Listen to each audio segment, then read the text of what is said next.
Whether you're into unsolved mysteries, solved mysteries, or creating your own mysteries, Amazon Music's got millions of podcast episodes waiting. Just download the Amazon Music app and start listening to your favorite podcasts ad-free, included with Prime. This is episode 414 of That Shakespeare Life. Hi, I'm Jem Bloomfield, author of Shakespeare and the Psalms Mystery, Did Shakespeare Help Write the King James Bible? And professor at the University of Nottingham. Another great method for studying William Shakespeare includes listening to this. It's That Shakespeare Life with my friend Cassidy Cash. Welcome to That Shakespeare Life with Cassidy Cash. Cassidy believes that if you desire to successfully learn or perform Shakespeare's plays, then understanding the real life and history of William Shakespeare himself is a must. That Shakespeare Life is the podcast that helps you go beyond the curtain of some of Shakespeare's most iconic works and explore the world of early modern England as Shakespeare would have lived it, learning from the writers, historians, and performers who know it best. And now, here's Cassidy. Shakespeare mentions the word monkey over a dozen times across his plays, and he mentions ape almost twice as many times. He even mentions baboons over 5 times, and it seems that Shakespeare was generally quite familiar with primates overall, or at least with their antics, I suppose. But where was the bard learning about these animals in the first place? I know I don't think of monkeys and apes and baboons as being particularly native to England or Stratford-upon-Avon, so were there monkeys and apes around for his lifetime? And if so, why or where? To explore the world of monkeys, apes, baboons, and other primates in Shakespeare's England, we are joined this week by Teresa Grant. She knows more than most about our jungle friends, having authored the monograph Apes and Monkeys on the Early Modern Stage from 1603 to 1659. Teresa is here this week to share with us how monkeys not only lived in Shakespeare's lifetime, but when they were there and how they even performed on stage. Teresa Grant is director of the Center for the Study of the Renaissance and professor of Renaissance theater at the Department of English and Comparative Literary Studies at the University of Warwick in the UK. Her primary research interests are in early modern theater, though she also publishes more widely on Renaissance culture and on the history of the book. We'll place links to her latest publications, including the really cool one on monkeys and apes, all in the show notes for today's episode, so stay tuned for the URL for where to find those. While you're listening to all of this conversation about Teresa describing monkeys and apes and how they were a part of Shakespeare's theater, I want you to know that you can see visuals of these animals from the 16th and 17th century right now during our conversation. Inside That Shakespeare Society, I've put together a visual gallery for this episode. You can actually see the actual monkeys, apes, and baboons from Shakespeare's lifetime. I've got a 16th century portrait of a pet monkey, a woodcut from an early travel narrative showing the animals Europeans thought of as apes, and even though it doesn't look anything like what you might expect, it's packed in there for you to see. And there's even a page from a court masque script featuring baboons. When you see these images, the stage suddenly feels real and physical, and it goes beyond some kind of mental metaphor, and you can see the history living right there in front of you. Members of That Shakespeare Society get instant access to this gallery, plus every visual vault for the entire archive of over 400 episodes of That Shakespeare Life. If you want to see the history we're talking about today while you're listening to the show, visit CassidyCash.com/episode 414 and click on That Shakespeare Society. And now, back to the show. Hello, Teresa. Welcome to That Shakespeare Life. Hello, Cassidy. Thanks very much for having me. Was there a difference between primate types in Shakespeare's England? I notice in the texts of the plays, he's using words like monkey, ape, and even baboon. But were these terms separate for his understanding, or were they interchangeable? Well, it's actually quite interesting because up until 2005, there was still some scientific disagreement about the correct classification of the great apes. But it was even more confused in the early modern period. Basically, the rule is that apes don't have tails and monkeys do. But the Barbary macaque is the only monkey without a tail. So The whole apes and monkeys thing is very confused nowadays still. I mean, I'm not sure that anybody would particularly know if you asked. I mean, we might if we were interested, but not everybody would know whether something was a monkey or an ape. But before the Age of Discovery, so before the late 15th century in Europe, probably the most commonly known species were the Barbary macaque, the one that didn't have a tail, and the Hamadryas baboon. And this comes from the Red Sea coasts of Africa and Arabia. But even in classical times, there were other African species that had been discovered and brought back as pets. So most common was the vervet, which was also popular from the 12th century onwards as a high status pet as well. Interestingly, the Age of Discovery turned into the age of encyclopedias, including illustrated animal encyclopedias such as Conrad Gessner's Historiae Animalium, which was from 1551, which means the sort of stories of animals or the histories of animals, and Edward Topsell's The History of Four-Footed Beasts in 1607. And this borrowed heavily from Gessner, including copying a lot of his illustrations as well. Unfortunately, quite a lot of this encyclopedic knowledge was fantasy. So, for instance, in Topsell, in the ape section, it includes a Norwegian monster, which is essentially an early modern troll, but it goes in the ape section. There's something called the Icopithecus, whose picture is basically Pan, the god Pan, with horns. And there is a character, an ape character called the Sphinx, which isn't like the Sphinx from the Egyptian period, but you can see that quite a lot of the lore has got melded together.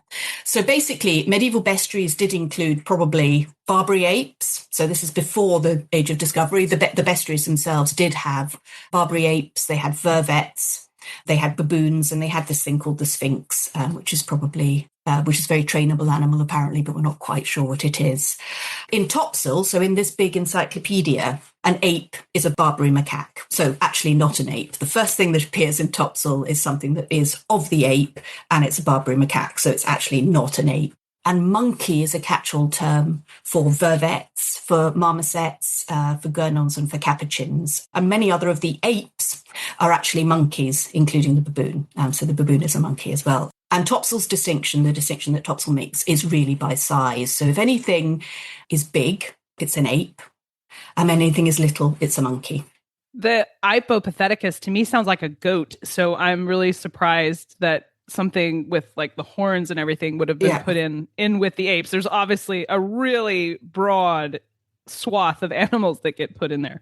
Well, it's basically because they're a bit humanoid. So anything that's humanoid that might be like Pan or like a Norwegian monster, like a troll, which again, the Norwegian monster also has horns, because they obviously understood that there were connections between apes and humans, but they weren't quite sure what those connections were. So anything that was sort of humanoid was probably an ape, according to them. And there's a long discussion, which makes it into Topsell, about whether pygmies are apes or humans as well. Oh, fantastic. Yeah, exactly. So, and in fact, in 1699, a guy called Edward Tyson chopped up a pygmy.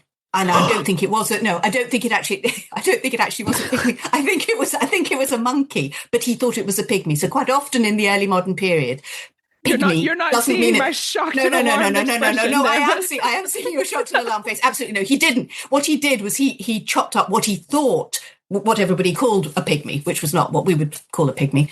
Yeah, and then he decided that it, in fact, was an ape, not a human. But he obviously wasn't chopping up.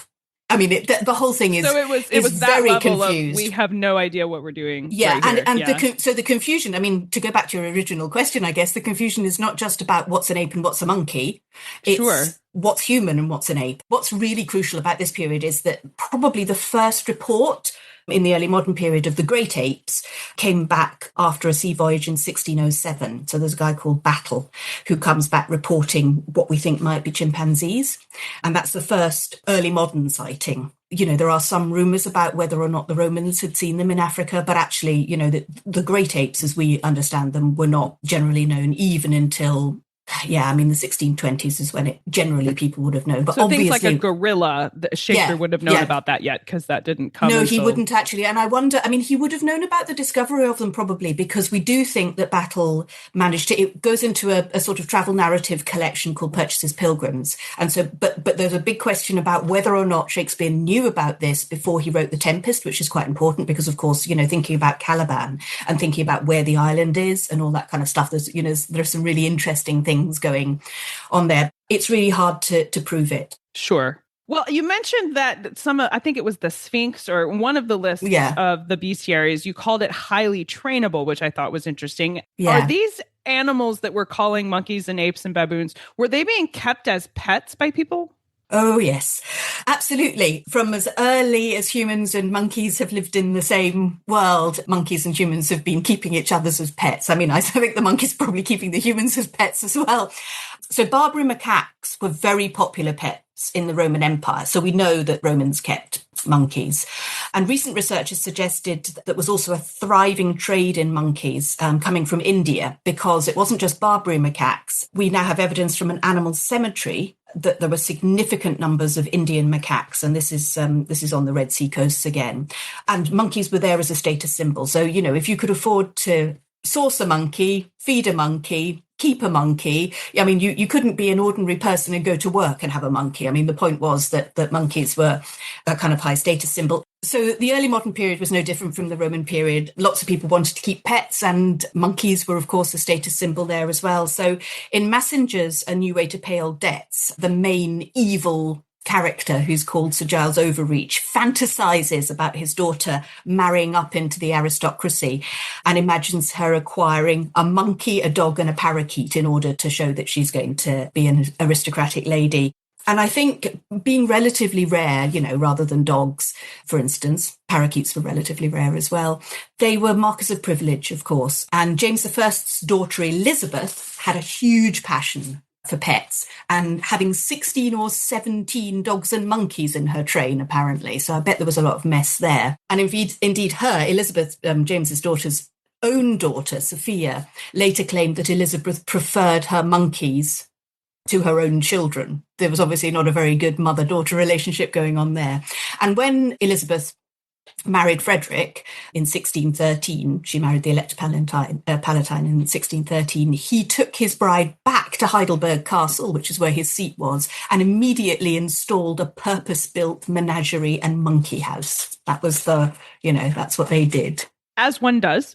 Yeah, as one does. And actually, that's quite interesting, because if we think about that, you know, one of the issues you think about if you're keeping a pet is, you know, where do you get your dog food from? But in this case, it's a question of what do you feed your monkeys? Some of the records of Elizabeth's accounts tell us that she spent a huge amount of money on her monkeys, on keeping them. So she spent the equivalent of 3 days' wages for a skilled tradesman on strewing herbs and cotton to make beds for her monkeys, which I think is quite sweet. And I think the thing is that there's been so much human interaction with monkeys for so long that we know that basically monkeys eat what we eat. So everybody knows that monkeys like nuts. Everybody knows that monkeys like fruit. And, you know, I think that's standard. But Topsell actually says it in his section on apes. He says monkeys eat nuts and apples, according to him. But he does say if they find any bitterness in the shell, they cast all of it away. So monkeys are very picky eaters. They only like nuts, apparently. But he also notes, and this made me laugh, they eat lice and pick them out of heads and garments. And actually, if you, which is quite funny. So you can imagine a little monkey sitting on your shoulder picking your head lice out, which is quite useful. I mean, especially you know, if what you a put useful a Tudor pet. cap in that image, you know? Yeah, exactly. And they were, you know, they were completely lice-ridden all the time, weren't they? So having a monkey was probably a really good thing. That's probably practical. Who knew? Yeah, it was. Yeah. The other thing that Topsell says about them, this is really interesting. He says they will drink wine until they be drunk. So monkeys are drinkers. Yeah, monkeys are drinkers.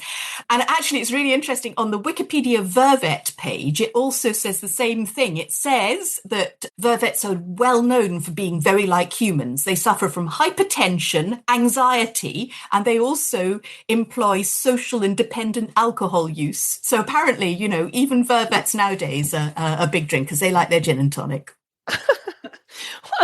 I wonder if like all of this interaction with people and their ability to be presented in this way, were they ever used on stage? I mean, you're talking about them being trainable, and I think you mentioned a juggler using them in a performance, but were they ever in the theater?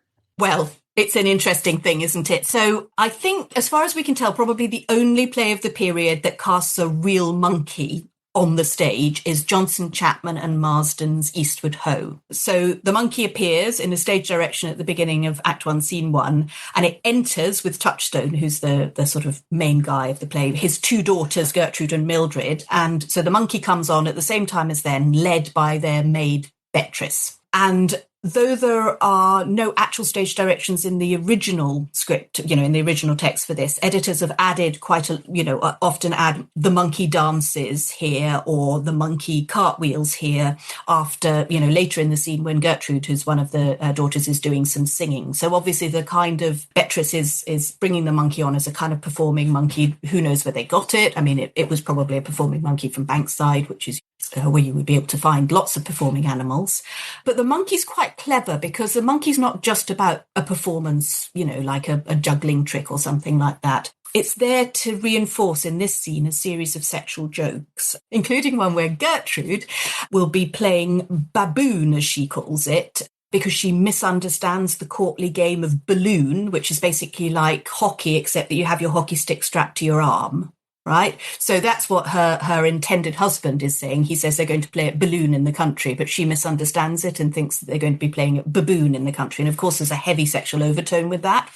And the reason for this is that baboons and lots of monkeys are famously lecherous. It's one of the things that Topsell is completely obsessed about. He's always telling stories. There are 10 pages of monkey stuff in Topsell. And there's quite a lot of him, saying women can't go out because the monkeys are always trying to have sex with them. It's a real issue, apparently, in early modern places where you find monkeys, according to Topsell. I mean, I don't know how much we believe it. So this idea of the lecherous ape is something that is obviously ingrained in early modern culture and that people did react to. So I think maybe the point is that putting the monkey in this scene, the real monkey in this scene, is to try and draw attention to the very rude jokes in this scene.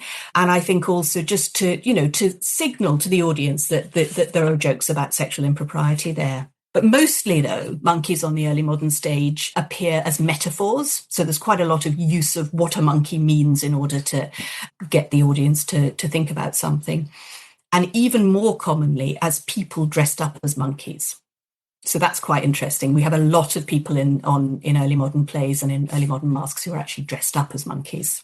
I wish I could have seen that. I want to know what they thought it looked like. Well, I don't know. So when you were talking to Martin Butler about masks, one of the things I always think about masks is I just wish if I had a time traveling machine, I would want to travel back to look at, because, there's such unrecreatable experiences. And I think that, with the monkeys as well, you just cannot imagine. You just can't imagine what it would have been like.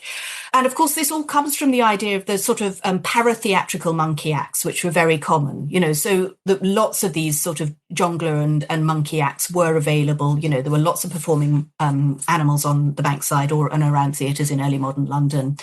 It's actually very famous, this idea, this very specific monkey act. In Jonson's Bartholomew Fair, very, very good play from 1614. The beginning of it, the little prologue where the induction to the stage, it's called, where the stage doorkeeper says that what he really wants in the play, what the ideal play would have, is a juggler with a well-educated ape to come over the chain for the King of England and back again for the Prince and sit still on his arse for the Pope and the King of Spain. And the point is, people had trained monkeys and also Banks's famous performing horse to do tricks according to what they were saying. So if you would say, jump over the chain for the King of England, the monkey would jump over the chain. But of course, he wouldn't do anything if it was the Pope or the King of Spain, because, they were Catholic and so you didn't, they were the enemy. So, exactly. Yes. So it is interesting that, this kind of mention, everybody knows this. And I think that this is the joke, in Bartholomew Fair is exactly that we're being made to think about the real world, so the paratheatrical things that are happening while we're looking at the play. And that's really important, for them. So quite a number of the uses in plays rely on the audience being familiar with these monkey tricks and also with the monkey tumbling acts as well. So there are quite a lot of those. So John Evelyn, so we're going a little bit later here. This is 1660. John Evelyn, the diarist, recalls seeing tightrope monkeys in 1660, dressed in human clothes, and they doffed their hats to the audience and saluted the audience as well, as if they'd been trained by a dancing master, he says. And then They did wonderful tricks. So they did cartwheels without breaking eggs. So they were holding eggs in a basket, and then they did cartwheels without tipping the eggs out. And they also did the same thing without spilling vessels of water. So they were cartwheeling while holding the water up the right way. And sometimes they did it with lighted candles in their hands or on their heads. If you enjoy learning about the history of William Shakespeare and you want to go one step further to really experience the history for yourself, then consider joining Experience Shakespeare. This premium tier on Patreon lets you go behind the curtain and get hands-on with your history, trying out games, recipes, and crafts straight from the life of William Shakespeare. All of these activities are ones you can complete at home or in your classroom. And as a special bonus for joining our community of history lovers, you also get access to our exclusive library of virtual tours, animated plays, printable history guides, and special discounts on all the items in That Shakespeare Life shop. If you are ready to go beyond just learning and start experience Shakespeare's history for yourself, then join us today at patreon.com/That Shakespeare Life and click on Experience Shakespeare. I'll see you inside. And now back to the show. Well, we've mentioned a lot of exotic monkeys and apes. We've got capuchins and Barbary macaques, and I think you even mentioned some of those coming from India. But what was the process? Because you mentioned you had to be elite enough to source a monkey. So explain for us what that would have been. Where would they have been arriving in England from? And were these elite people buying them in England, or were they ordering them and sending off and having someone go get it and bring it to them? What exactly was the process to get a monkey if you were in England? Yeah, well, that is an interesting question, isn't it? I mean, I think it's interesting that breaking news about there being a, existing Roman trade from India into the Roman Empire, in the ancient world, which is not something that I think we knew until very recently.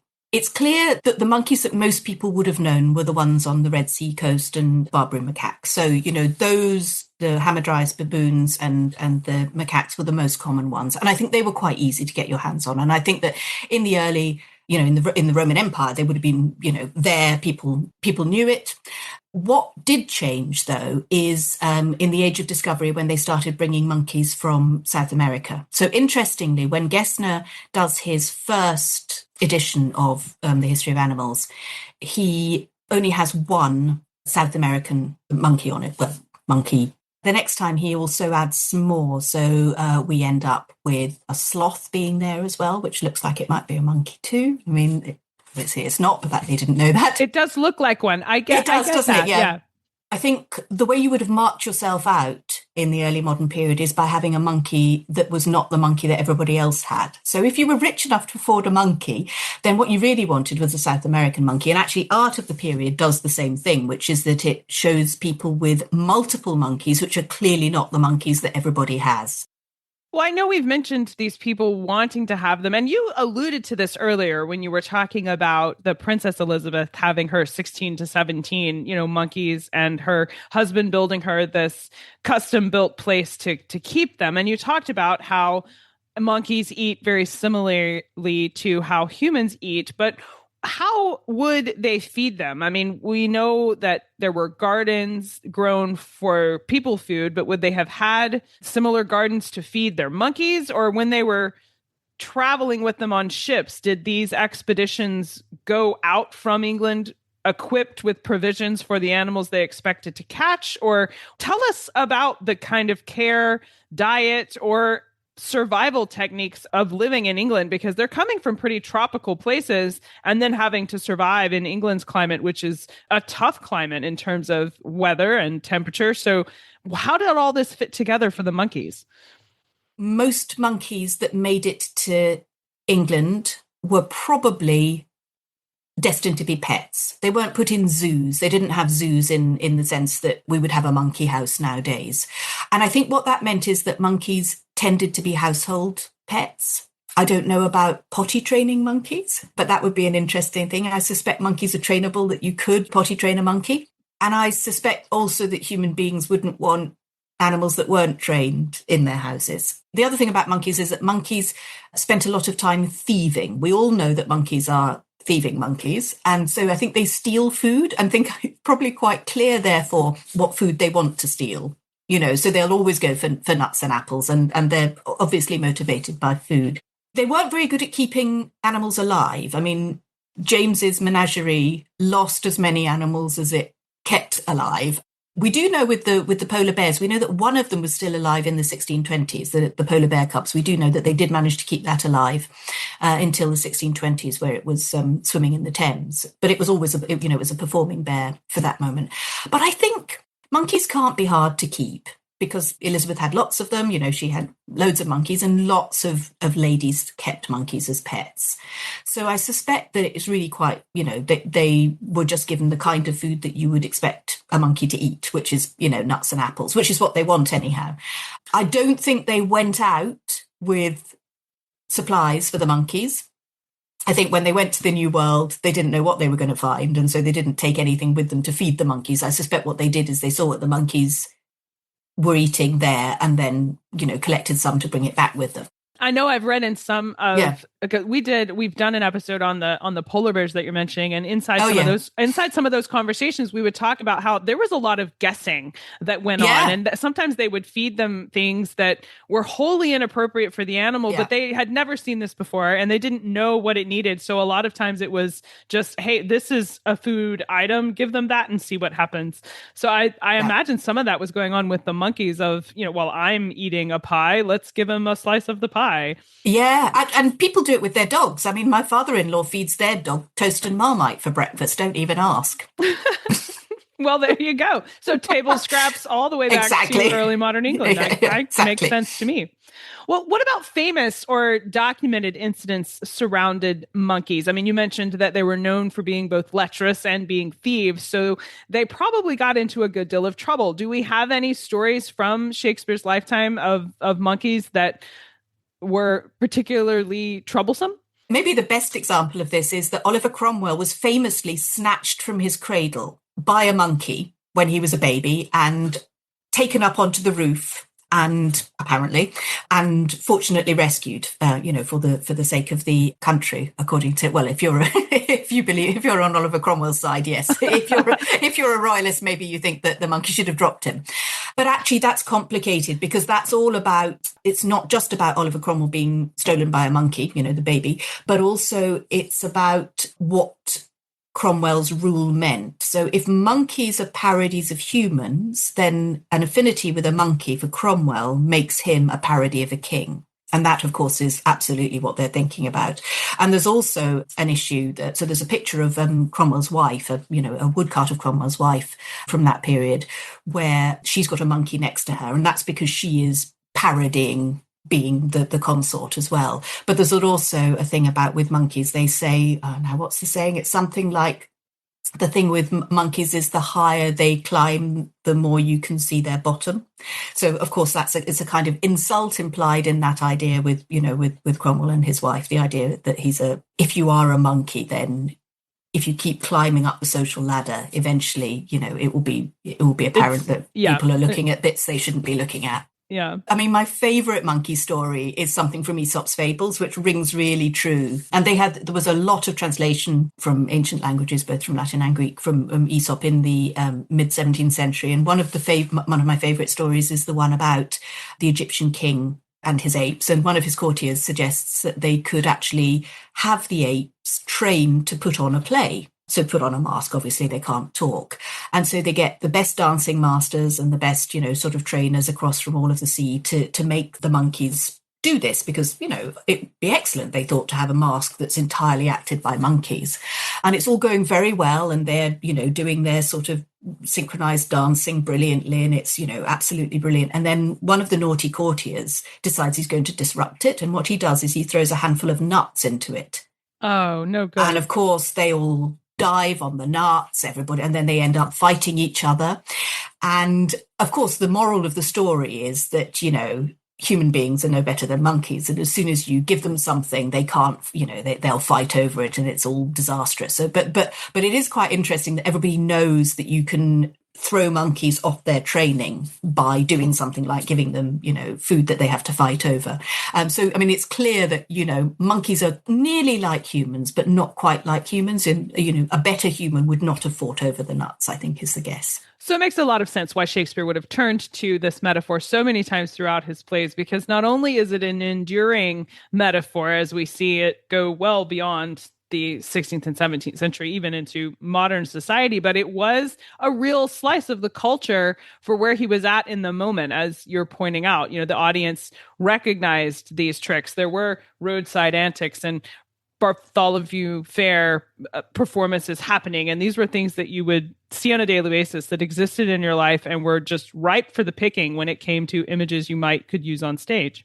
I want to ask you, from your work into this topic, if we're new to this branch of history, if we are surprised by the presence of monkeys and apes in Shakespeare's plays, and certainly in his lifetime, and we're like, oh, I want to check out this further. Obviously, Teresa's work into monkeys and apes would be where I would suggest you start. But Teresa, what are some additional resources you can recommend we use to explore this topic further?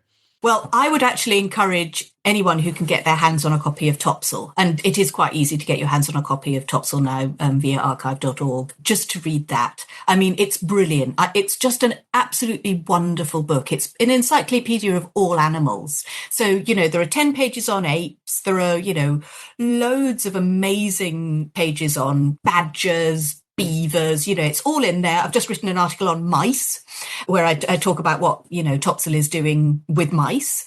And I do think that it's in kind of Shakespearean language, but it's not hard to understand. It's prose. So it's really, easy to get to grips with, I think. So I would actually recommend if anybody wants to have a look at Topsell's History of Four-Footed Beasts, because it's got great pictures as well. So that would be my best advice. We will definitely check this one out. And I will link you to the archive.org reference for Edward Topsell so you can go directly there. I'll put it in the show notes along with Teresa's work on monkeys and apes. And we'll even see if we can track down that one on mice and link that one for you there as well, if you're just really into animals from this time period, which of course I am. So I know I'm going to go read it. Now, we ask everyone this next question here at That Shakespeare Life, and that's, what's the one book you would take with you on a deserted island? My friends in England tell me I'm supposed to allow you the complete works of Shakespeare and a copy of the Bible, so your choice would be in addition to those. I would take the complete works of Ben Jonson. For me, it's just no contest. I mean, the thing is, I love Jonson, and I spend a lot of time trying to teach Jonson to students who find him very, very difficult, but I just think you wouldn't ever get bored. For such a loud and boisterous person, he's surprisingly very well educated, and his jokes brilliant. Have layers upon layers upon layers, and it's I think I can see that setting you up very well for your deserted island. And I know a lot of our listeners in particular think Ben Jonson is the best, so I'm sure you have a lot of friends that would be excited for that selection. I must say at this point, of course, obviously I would take Martin Butler's edition of Ben Jonson. Oh, okay. I mean, clearly. Certainly. Well, what's next for you? What are you working on now that you're excited about? Well, I mean, I've just finished the mice article, so that was quite exciting. And I'm also editing for the Oxford Hayward, says she, trying very hard to remember who wrote the play she's editing. Yeah. For the Oxford Hayward, I'm editing The Fair Maid of the West, parts 1 and 2, which is a really interesting play, which I read for the first time when I was an MA student. So I'm particularly fond of it from that point of view. So that's really what I'm doing. And I'm also, most of my work, the rest of my life probably will be spent finishing as a general editor of the complete works of James Shirley. So we have one of the volumes out, and we've nearly got a full text for the next volume. But the thing is that it's editing is a really hardcore business that requires lots of pairs of eyes and lots of people doing their thing at the same time. So it always takes slightly longer than just producing, an article or a monograph with one person involved. It's a hefty undertaking. Well, I'm excited to hear about these things. I can't wait to find the mice article and check that out. And we look forward to seeing your future projects come to fruition for you. Thank you so much, Teresa Grant, for being here today and taking us through the history of monkeys and apes for Shakespeare's lifetime and helping us understand this really exciting and entertaining part of how he lived. Thank you so much for sharing it with us. Thanks so much for having me, Cassidy. All of the resources we're discussing in today's conversation, along with more information on Teresa Grant and where you can check out her work on monkeys and apes, are listed for you in the show notes for today's episode at CassidyCash.com/episode 414. Again, that URL is CassidyCash.com/EP414. That Shakespeare Life is researched and produced by me, Cassidy Cash. Our audio engineer is Gary Mayholm. That's it for this week. Thank you for listening. I'm Cassidy Cash, and I hope you learned something new about the Bard. I'll see you next time. Bye-bye. Thank you for listening to That Shakespeare Life. As always, the best conversations happen after the episode over at CassidyCash.com. Become a part of a vibrant Shakespeare conversation by adding your voice over at the website. Until next time, remember, when you want to know William Shakespeare, you have to go behind the curtain and into That Shakespeare Life.